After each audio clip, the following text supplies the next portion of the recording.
नमस्कार साथियों, राधे राधे सभी को। स्वागत है आप सभी का आपके अपने YouTube चैनल के ऑनलाइन प्लेटफॉर्म पर। आशा करता हूं कि आप सभी अच्छे होंगे, मस्त होंगे, स्वस्थ होंगे। चलते हैं आज के छोटे से मोटिवेशन क्वोट्स के साथ में। अगर आपने सफ़र शुरू ही कर दिया है, अगर आपने सफ़र शुरू ही कर दिया है तो बीच रास्ते से लौटने का कोई मतलब नहीं है। आपको बीच रास्ते से कभी भी नहीं लौटना। यदि आप संघर्ष यानी मैदान में उतर गए हो तो या तो इस पार या इस पार, या तो स्टार्ट ही नहीं करना है, और स्टार्ट कर दिया तो अपने को सफलता प्राप्त करनी है। क्योंकि वापस आने में जितनी दूरी तय होगी उससे थोड़ी अगर आप आगे जाने की दूरी तय करोगे तो आपका लक्ष्य आपके बहुत ही करीब हो सकता है। ठीक है, चलते हैं। आज का अपना महत्वपूर्ण टॉपिक है राजस्थानी भाषा एवं साहित्य। राजस्थानी भाषा एवं राजस्थानी भाषा का साहित्य बहुत ही शानदार टॉपिक है। नोट्स क्लास है, आप अपने नोट्स उठा लें और उनमें आपको कहीं कमी लगती है तो उनमें अपडेट कर लें, या जो नहीं है वो नोट्स भी बना सकते हैं यहाँ से, क्योंकि ये नोट्स बहुत ही मेहनत की हुई हैं दोस्तों, और फैक्ट बिल्कुल मानी हुई गाइडों से, NCERT वगैरह के माध्यम से ये सारे फैक्ट उठाए हुए हैं। तो आप निश्चिंत होकर 100% विश्वास के साथ में आप यहाँ से पढ़ सकते हो। आपको कहीं कोई दिक्कत नहीं आएगी और आप लगातार बढ़ते रहिए अपने साथ में। चलते हैं अपने महत्वपूर्ण टॉपिक की ओर। राजस्थानी भाषा। क्या अपना टॉपिक? राजस्थानी भाषा। राजस्थानी भाषा पढ़ने से पहले हम थोड़ा सा पहले भाषा के बारे में डिस्कस कर लेते हैं। भाषा क्या होती है? आप भी कमेंट बॉक्स में टाइप करने की कोशिश करें अपने अपने विचार। भाषा क्या होती है? भाषा व्यक्ति के हाव भाव विचारों को यानी अपने मन के उद्गारों को व्यक्त करने के लिए लिखित, मौखिक, सांकेतिक यानी भाषा को लिख के, बोल के या संकेतों के माध्यम से अपने विचार, हाव भाव व्यक्त करना ही क्या है? भाषा है। वो किसी भी माध्यम से हो सकता है। भाषा अपने पूरे भारत में लगभग बहुत सारी भाषाएं बोली जाती है, लेकिन फिर भी एक विद्वान हुए हैं ग्रियर्सन। कौन हुए? ग्रियर्सन। इसके अनुसार अपने भारत में 6 भाषा परिवार। कितने? 6 भाषा परिवार, 179 भाषाएं और 544 बोलियां। और वैसे नॉर्मल देखा जाए तो भारत में 4 भाषाई परिवार देखने को मिलते हैं। इसमें एक तो आता अपने भारोपीय भाषा परिवार, एक आता आपके चीनी तिब्बती भाषा परिवार, एक आता आपके ऑस्ट्रियसिक भाषा परिवार।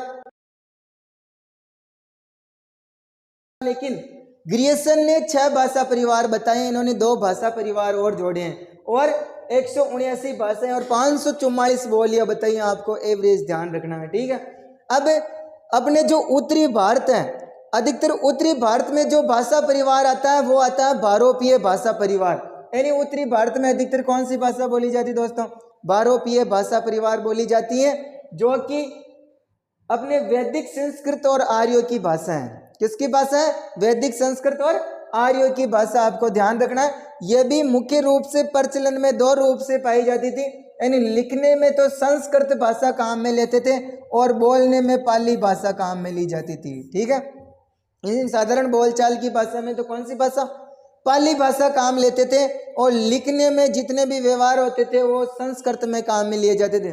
धीरे धीरे समय बदलाव आता गया और पाली भाषा धीरे धीरे और मतलब अपडेट होती गई, चेंज होती गई। इससे 3 भाषाएं जन्म ली। कितनी भाषाएं? क्षेत्र के अनुसार शौरसेनी प्राकृत, मागधी प्राकृत और महाराष्ट्री प्राकृत, 3 भाषाओं का जन्म हुआ। कौन सी? शौरसेनी, मागधी और महाराष्ट्री, तीनों प्राकृत का जन्म हुआ। फिर और धीरे धीरे परिवर्तन हुआ और अपने को मतलब अभी शौरसेनी प्राकृत से। ठीक है, इससे अभी अपने काम नहीं है, क्योंकि यहाँ से अपने क्वेश्चन नहीं पूछे जाते हैं। शौरसेनी प्राकृत धीरे धीरे और अपडेट हुई और इसके फिर और 2 भाषाएं जन्म ली। एक तो गुजरी अपभ्रंश, एक शौरसेनी अपभ्रंश।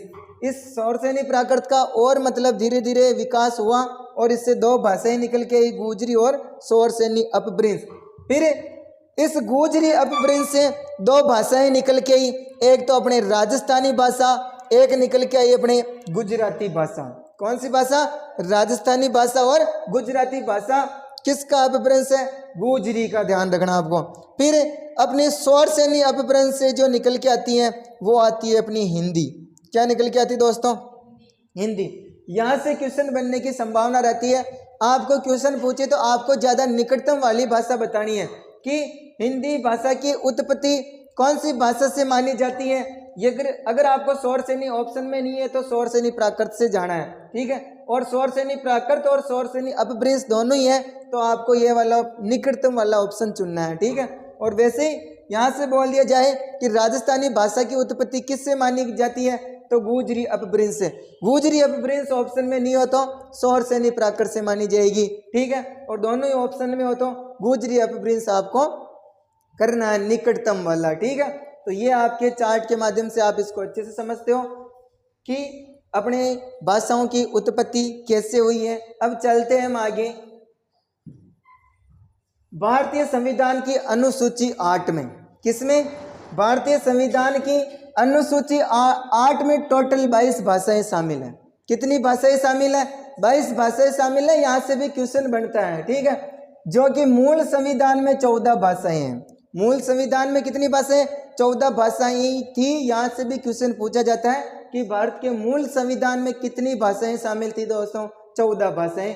फिर बाद में धीरे धीरे और संशोधन होता गया और भाषाएं जुड़ती गई, जिसको हम अभी पढ़ने वाले हैं। राजस्थान की राजभाषा, हम राजस्थानी भाषा पढ़ने से पहले थोड़ा सा हिंदी भाषा के इनमें थोड़ा तुलना कर लेते हैं, क्योंकि हिंदी भाषा से भी आपके उधर हिंदी में महत्वपूर्ण क्वेश्चन पूछे जाते हैं, ठीक है। तो राजस्थान की राजभाषा क्या है दोस्तों? हिंदी। क्या है? हिंदी, जो कि 14 सितंबर 1949 को घोषित की। राजस्थान की राजभाषा क्या है? हिंदी है और 14 सितंबर 1949 को घोषित की गई। इसलिए 14 सितंबर को मनाया जाता है हिंदी भाषा दिवस। 14 सितंबर को कौन सा दिवस मनाया जाता है? हिंदी भाषा दिवस के रूप में मनाते हैं 14 सितंबर को।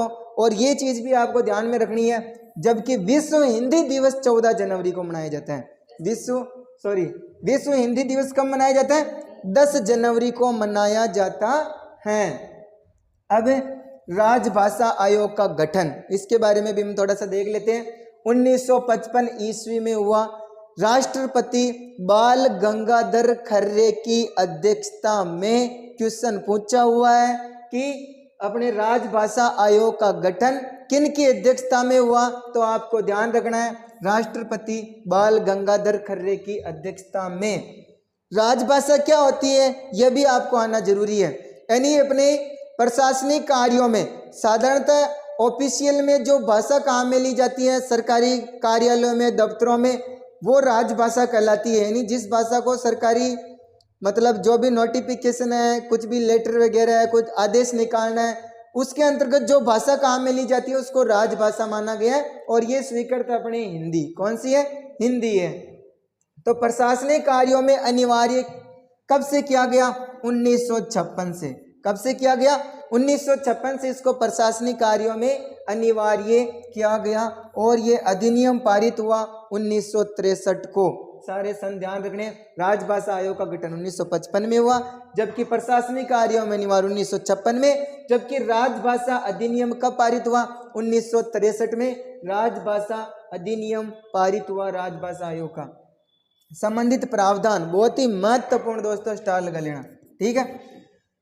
भाग 17 में, किसमें? भाग 17 में अनुच्छेद 343 से लेकर 351 तक। कहां से कहां तक? 343 से लेकर 351 तक हिंदी भाषा का उल्लेख मिलता है। और इसमें भी एक चीज और ध्यान रखनी है, 343 कोष्टक में 1, ठीक है।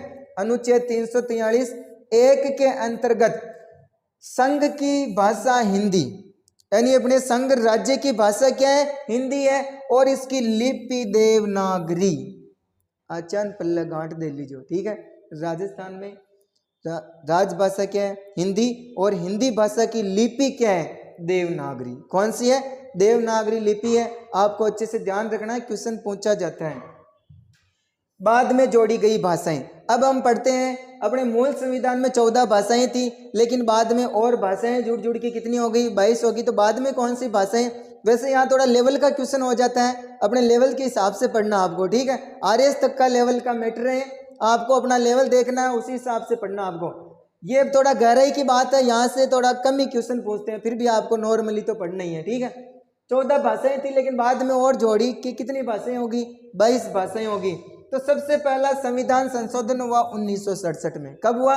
1967 में हुआ, ध्यान रखना आपको, 21वें संविधान संशोधन में, ठीक है। तो ध्यान रखना आपको, राजभाषा से जो संबंधित संविधान बना उसमें सबसे पहले संशोधन कब हुआ? 1967 में। और कौन से संविधान संशोधन में? 21वें संविधान संशोधन में हुआ।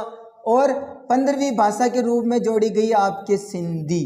कौन से जोड़ी गई? यानी हिंदी में सबसे पहले संशोधन के बाद में सिंधी जोड़ी गई, ऐसे ध्यान रख लेना। हिंदी में कौन सी जोड़ी गई? सिंधी जोड़ी गई, ठीक है। हिंदी में सबसे पहले संशोधन से सिंधी जोड़ी गई। 71वां संविधान संशोधन हुआ 1992 में। कब हुआ? 1992 के अंतर्गत हुआ। और इसमें 3 भाषाएं जोड़ी गई, मणिपुरी, नेपाली, कोंकणी। कौन कौन सी जोड़ी गई? मणिपुरी, नेपाली, कोंकणी जोड़ी गई, ठीक है। मणिपुरी, नेपाली, कोंकणी कौन से संविधान के तहत? 71वें संविधान संशोधन के तहत जोड़ी गई 1992 के अंतर्गत, ठीक है। फिर अपने तीसरा 92वां संविधान संशोधन हुआ 2003 में। कब हुआ? 2003 में हुआ। और इसके अंतर्गत 4 भाषाएं जोड़ी गई। कितनी भाषाएं जोड़ी गई? 4 भाषाएं, चारों आपको ध्यान रखनी है। डोगरी, बोडो, मैथिली, संतारी। डोगरी, बोडो, मैथिली, संतारी, ठीक है। डोगरी, बोडो, मैथिली, संतारी। डोगरी, बूढ़ी, मैथी, थाली, ठीक है। यहाँ ध्यान रख लीजिए, डोगरी, बोडो, मैथिली, संथाली।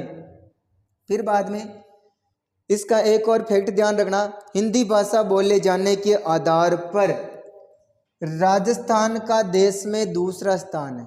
हिंदी भाषा बोले जाने के आधार पर राजस्थान का देश में कौन सा स्थान है? दूसरा स्थान है। और पहला स्थान ध्यान में रखना दोस्तों, यूपी का है। पहला स्थान किसका है? यूपी का, ठीक है। राजस्थानी भाषा, ये बहुत महत्वपूर्ण फैक्ट है।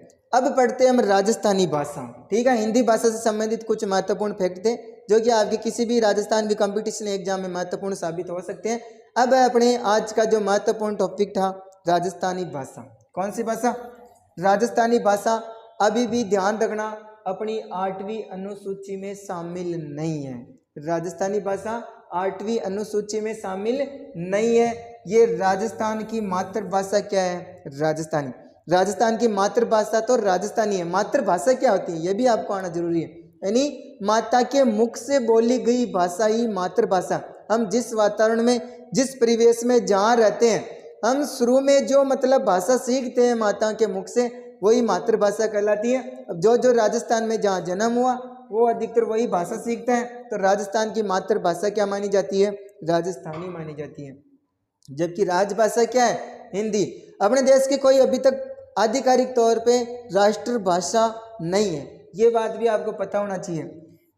ये राजस्थानी भाषा दिवस कब मनाया जाता है? 21 फरवरी को। कब मनाया जाता है? 21 फरवरी को मनाया जाता है। तीनों दिवस आपको ध्यान रखने हैं। हिंदी भाषा दिवस तो कब मनाया जाता है? 14 सितंबर को मनाया जाता है। जबकि विश्व हिंदी दिवस कब मनाया जाता है? 10 जनवरी को मनाया जाता है। जबकि अपने राजस्थानी भाषा दिवस कब मनाया जाता है? 21 फरवरी को मनाया जाता है। बोले जाने के आधार पर राजस्थानी भाषा की स्थिति क्या है? विश्व में तो 16वां स्थान है, जबकि भारत में 7वां स्थान है, ठीक है।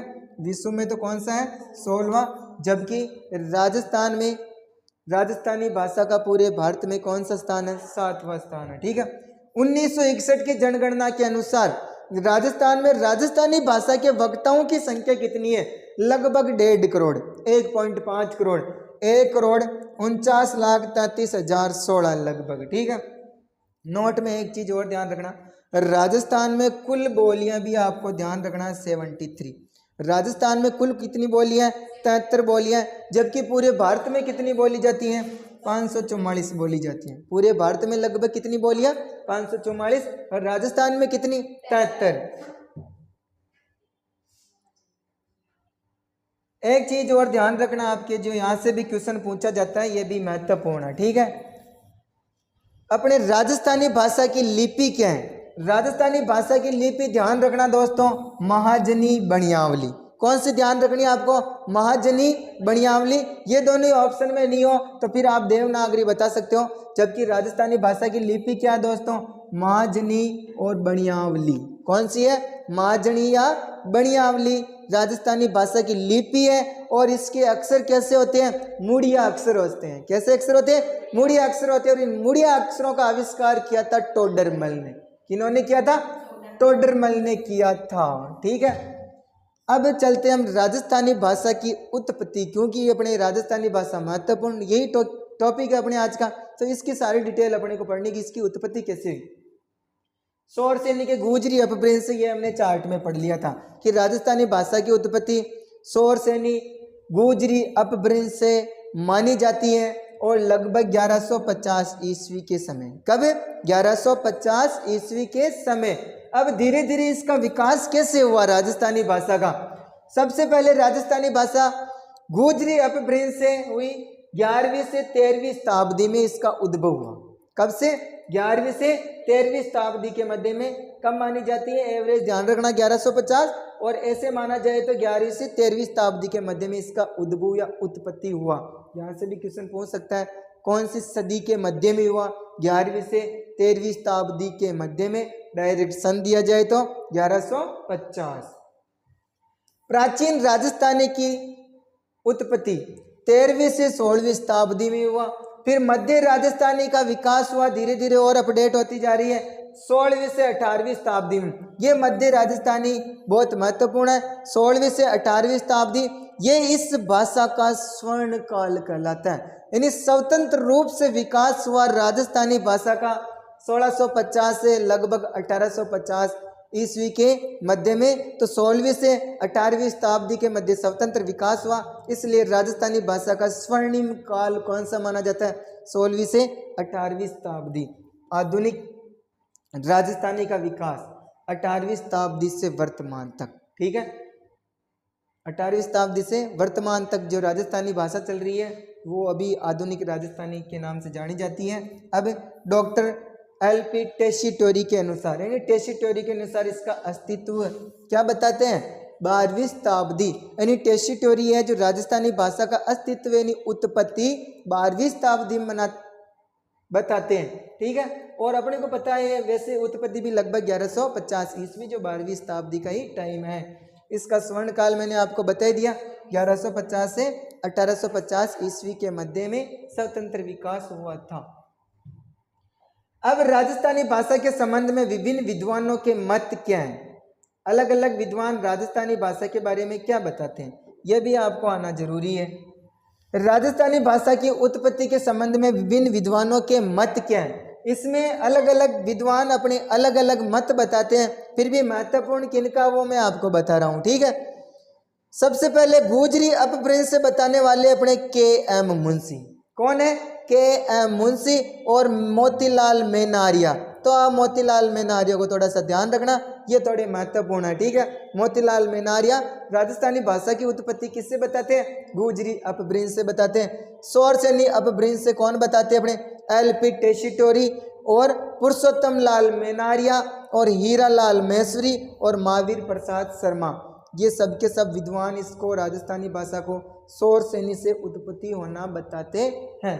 फिर आते हैं अपने नागर अपभ्रंश से बताने वाले एकमात्र थे अपने जॉर्ज अब्राहम ग्रियर्सन। ये भी महत्वपूर्ण है। ठीक है, ध्यान रखना, जॉर्ज अब्राहम ग्रियर्सन ने राजस्थानी भाषा की उत्पत्ति किससे बताई है, नागर अपभ्रंश से। कौन सी भाषा से, नागर अपभ्रंश से। जबकि एक और आते हैं अपने सुनीति कुमार चटर्जी, ये बताते हैं अपने सौराष्ट्री से। किससे उत्पत्ति बताते हैं इसकी, सौराष्ट्र से राजस्थानी भाषा की उत्पत्ति हुई बताते हैं। ठीक है, राजस्थानी भाषा। अब हम राजस्थानी भाषा के बारे में और किसने क्या कहा, कौन कौन से इसके महत्वपूर्ण फैक्ट और रह गए अपने।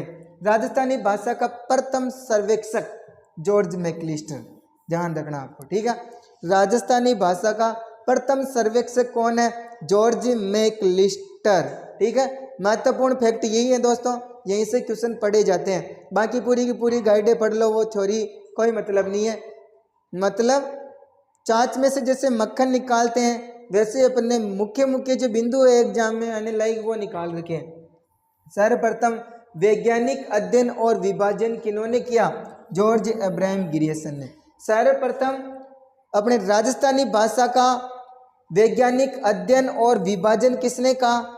जॉर्ज अब्राहम ग्रियर्सन ने किया अपनी पुस्तक लिंग्विस्टिक सर्वे ऑफ इंडिया में। किसमें किया? अपनी पुस्तक लिंग्विस्टिक सर्वे ऑफ इंडिया के अंतर्गत 1912 में। कब? 1912 में, ध्यान रखना। इस पुस्तक के अंतर्गत सर्वप्रथम वैज्ञानिक अध्ययन और विभाजन किया, जबकि राजस्थानी भाषा का सर्वप्रथम सर्वेक्षक यानी इसका सर्वेक्षण करता कौन था? जॉर्ज मैक्लिस्टर। दोनों को आपको ध्यान रखना है।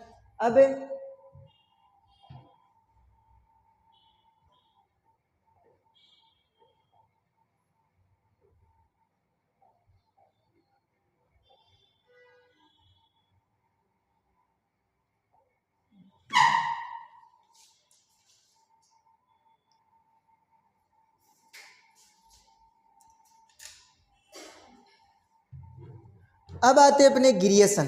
कौन आते हैं? ग्रियर्सन। ग्रियर्सन ने राजस्थानी भाषा को 5 भागों में बांटा है। कितने भागों में बांटा है?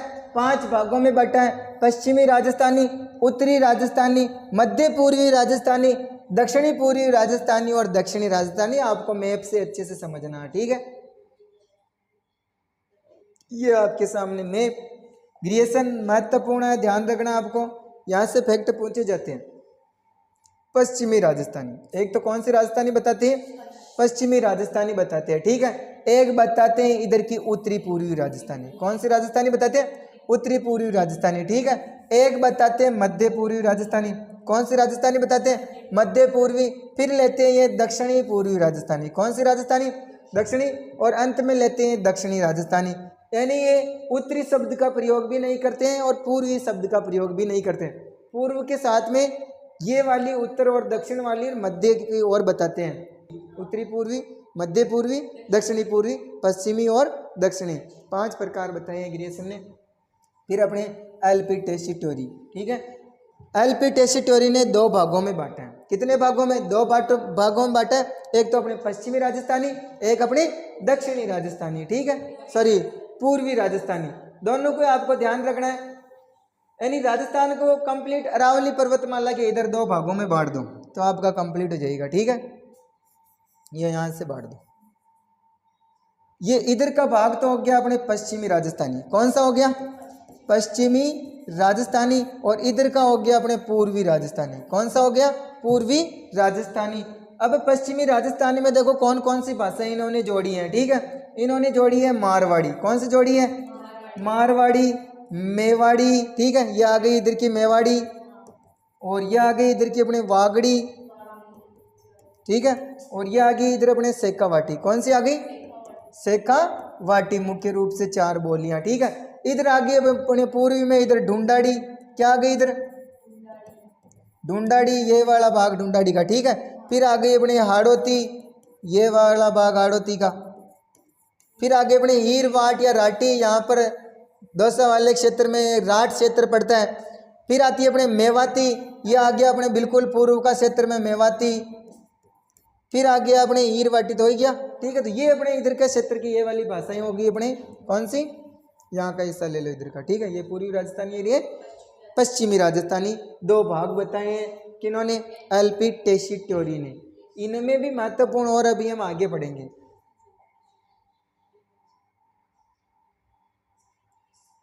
अब आती है अपने राजस्थानी साहित्य की शैलियाँ, ठीक है। राजस्थानी भाषा के बारे में हमने सारी चीज़ें पढ़ ली हैं, ठीक है। राजस्थानी भाषा की उत्पत्ति कैसे हुई और कौन से विद्वानों ने राजस्थानी भाषा के बारे में क्या क्या कहा, ठीक है। 1-2 और रह गए, अभी अपनी नेक्स्ट पेज में चर्चा कर लेते हैं। राजस्थानी साहित्य की शैलियाँ 2 प्रकार की। कितने प्रकार की? 2 प्रकार की, डिंगल और पिंगल, ठीक है। ये भी मुख्य रूप से डिंगल तो अपने पश्चिमी राजस्थान की है और पिंगल पूर्वी राजस्थान की, ठीक है। पिंगल पूर्वी संबंध स्थापित कर लो, पैसे पिंगल, पैसे पूर्वी, ठीक है। बाकी डिंगल रह गई अपने पश्चिमी राजस्थानी। मारवाड़ी एवं गुजराती का प्रभाव, अपने को पता पश्चिमी राजस्थान इधर गुजरात के बॉर्डर पर है, तो इस पर गुजराती का प्रभाव देखने को मिलता है। और मारवाड़ी तो अपने यही है। चारणों द्वारा लेखन, इधर चारण जाति के लोग ज़्यादा रहते हैं तो चारणों द्वारा इसका लेखन। सर्वाधिक राजस्थानी साहित्य कौन सी शैली में डिंगल शैली में। कौन सी शैली में? डिंगल शैली में। इसी कारण राजस्थान की साहित्य एवं काव्य शैली की किसको माना जाता है? डिंगल शैली को ना। राजस्थान की साहित्य एवं काव्य शैली कौन सी शैली को माना जाता है? डिंगल शैली को। यहाँ से भी क्वेश्चन बनता है, ठीक है। यानी राजस्थान की साहित्य और काव्य की शैली डिंगल शैली। रागों में माठ और दोहों में सोरठे कौन सी शैली के प्रसिद्ध है? ये सारे के सारे क्वेश्चन है डिंगल शैली के। कौन सी शैली के? डिंगल शैली के, ठीक है। तो पश्चिमी राजस्थानी डिंगल शैली है और गुजराती और मारवाड़ी का इस पर प्रभाव देखने को मिलता है। चारणों द्वारा लेखन और राजस्थान में सर्वाधिक राजस्थानी साहित्य अपने इसी में है, डिंगल शैली में। और राजस्थानी की साहित्य एवं काव्य शैली अपनी डिंगल शैली। रागों में माठ और दोहे में सोरठे प्रसिद्ध है। अब आती है अपने पिंगल शैली, जिसको हम पूर्वी राजस्थानी भी बोलते हैं। क्या बोलते हैं? पूर्वी राजस्थानी। इस पर ब्रिज, पूर्व में आप सबको पता है ब्रिज, जो कि कृष्ण भगवान की इधर रास लीलाएं सारी ब्रिज क्षेत्र में देखने को मिलती है। बाटों द्वारा लेखन, किसके द्वारा लेखन? बाटों द्वारा लेखन अपनी पिंगल शैली का। और छंद ध्यान रखना, अधिकतर छंद है जो अपने इधर बृहद क्षेत्र में, पूर्वी क्षेत्र में लिखे जाते हैं। तो छंदों के लिए कौन सी शैली फेमस है? पिंगल शैली, ठीक है। तो यहाँ से भी क्वेश्चन बनने की संभावना रहती है और यहाँ से भी क्वेश्चन बनने की संभावना रहती है। राजस्थानी साहित्य की काव्य शैली कौन सी है? डिंगल शैली। छंदों के लिए कौन सी भाषा फेमस है? पिंगल शैली। और अपने सर्वाधिक राजस्थानी साहित्य कौन सी शैली में? पिंगल शैली, सॉरी डिंगल शैली। सर्वप्रथम डिंगल शब्द का प्रयोग, ये भी आपको ध्यान रखना है। सर्वप्रथम डिंगल शब्द का प्रयोग किसने किया? ये किया था बांकीदास ने। किसने किया था? दासों के दास बांकीदास ने अपनी रचना कुकवि 32 में। किसमें किया? अपनी रचना कुकवि 32 के अंतर्गत, ध्यान रखना, डिंगल शब्द का प्रयोग किया। कौन सा शब्द का प्रयोग किया? डिंगल शब्द का प्रयोग किया। अब चलते हैं हम राजस्थानी भाषा के लिए किन्होंने, कौन से विद्वान ने क्या बोला। यहां से भी क्वेश्चन बनता है। मरु भाषा शब्द का प्रयोग, ध्यान रखना, महत्वपूर्ण है। मरु भाषा शब्द का प्रयोग सर्वप्रथम 778 ईस्वी में। कौन सी ईस्वी में? 778 ईस्वी या 8वीं सदी बोला जाए तो उद्योतन सूरी ने। कौन से सूरी ने? उद्योतन सूरी ने अपनी रचना कुवलेमाला में किया। किसमें किया? अपनी रचना कुवलेमाला के अंतर्गत राजस्थानी भाषा के लिए मरु भाषा शब्द का प्रयोग किया। किन्होंने? उद्योतन सूरी ने। किन्होंने किया? उद्योतन सूरी ने। फिर आता मारवाड़ी शब्द का प्रयोग। मारवाड़ी शब्द का प्रयोग करने वाले मुख्य रूप से अपने पास में दो विद्वान है। एक तो अपने अबुल फजल। कौन है? अबुल फजल की रचना आप सब जानते हो, वैसे इतिहास में बहुत फेमस है। इनकी रचना आइन ए अकबरी। इनकी रचना क्या है? आइन ए अकबरी। एक और कुशल लाभ की रचना पिंगल शिरोमणि। कुशल लाभ की रचना कौन सी है? पिंगल शिरोमणि। इसके अंतर्गत भी मारवाड़ी शब्द का प्रयोग किया गया है राजस्थानी भाषा के लिए। राजस्थानी शब्द का प्रयोग सबसे महत्वपूर्ण, ठीक है। राजस्थान की भाषा के लिए सर्वप्रथम राजस्थानी शब्द का प्रयोग करने वाले थे अपने जॉर्ज अब्राहम ग्रियर्सन। कौन थे? जॉर्ज अब्राहम ग्रियर्सन ने सर्वप्रथम राजस्थानी भाषा के लिए राजस्थानी शब्द का प्रयोग किया, ठीक है। तो ये चारों फैक्ट आपको ध्यान रखने हैं। सर्वप्रथम डिंगल शब्द का प्रयोग बांकीदास ने अपनी रचना कुकवि 32 में किया। राजस्थानी भाषा के लिए सर्वप्रथम मरु भाषा शब्द का प्रयोग 778 ईस्वी में, 8वीं सदी में उद्योतन सूरी ने अपनी रचना कुवलेमाला के अंतर्गत किया। मारवाड़ी शब्द का प्रयोग मुख्य रूप से अबुल फजल ने अपनी रचना आइन ए अकबरी के अंतर्गत किया है। इसके अलावा कुशल लाभ ने भी अपनी रचना में पिंगल शिरोमणि में मारवाड़ी शब्द का प्रयोग किया है राजस्थानी भाषा के लिए। और राजस्थानी भाषा के लिए राजस्थानी शब्द का प्रयोग करने वाले थे अपने जॉर्ज अब्राहम ग्रियर्सन। और सर्वप्रथम राजस्थानी भाषा का वैज्ञानिक अध्ययन और विभाजन करने वाले भी यही विद्वान थे, ठीक है।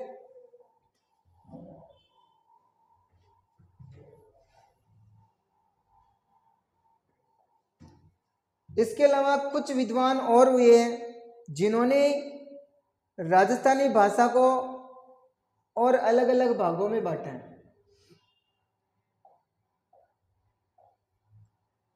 ग्रियर्सन ने राजस्थानी भाषा को 5 भागों में बांटा, जो कि हमने पढ़ लिया है। ठीक है, पश्चिमी राजस्थानी, उत्तरी पूर्वी राजस्थानी, मध्य पूर्वी राजस्थानी, दक्षिणी पूर्वी राजस्थानी और दक्षिणी राजस्थानी।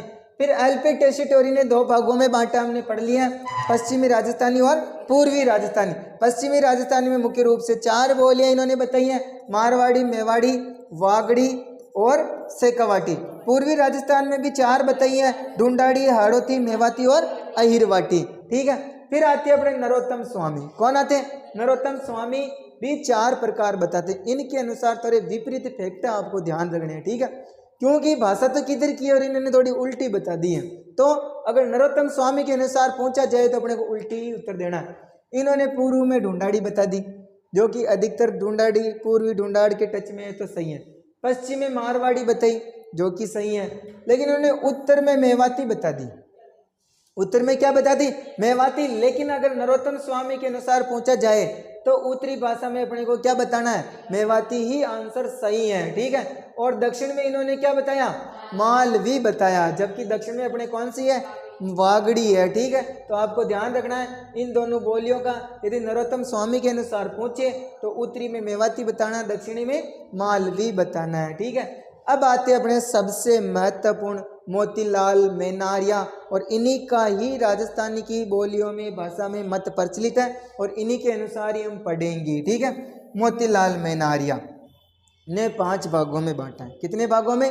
5 भागों में बांटा है। मारवाड़ी, ढूंढाड़ी, वागड़ी, मेवाती, मालवी। ठीक है, मारवाड़ी, ढूंढाड़ी, वागड़ी, मेवाती और मालवी, जो कि इनका मत और फैक्ट बिल्कुल सही है, और पढ़ते भी इन्हीं के अनुसार है और भाषाएं बोली भी इन्हीं के अनुसार ही जाता है, जो कि बिल्कुल सही है। ठीक है, धन्यवाद दोस्तों। राजस्थानी भाषा और राजस्थानी भाषा की महत्वपूर्ण शैलियाँ देखने के लिए क्लास अच्छी लगे तो अपने दोस्तों को जरूर बताएं। निःशुल्क क्लास और बहुत ही शानदार नोट्स। धन्यवाद, राधे राधे।